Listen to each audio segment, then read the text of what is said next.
Ito pala ang dahilan kung bakit hindi maubos-ubos sa buong katawan ng aking alagang aso ang mga garapata.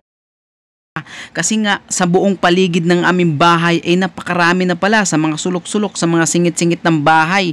Nandyan pala sila nagtatago mga kadogs. Kaya dapat ugaliin yung i-check or puksain talaga ang mga garapata sa paligid ng inyong mga tahanan, ng inyong mga bahay, or kung may kulungan ng inyong alagang aso, i-sprayhan nyo or hugasan nyo ng 7 powder mga kadogs. Napaka-legit talaga tong 7 powder mga kadogs. Tingnan nyo naman, daming namatay na garapata, diba? Paalala lang mga kadogs, napaka-delikado nitong 7 powder na to sa ating mga alagang aso, kaya sa ating mga tao rin, sa mga bata. Kaya dapat bago kayo gumamit nito mga kadogs, ay basahin mabuti ang mga nakasulat doon sa likod ng pack ng 7 powder na yan mga kadogs. Kung gusto nyo mag-order ng product na yan, pumunta lang kayo doon sa TikTok ko.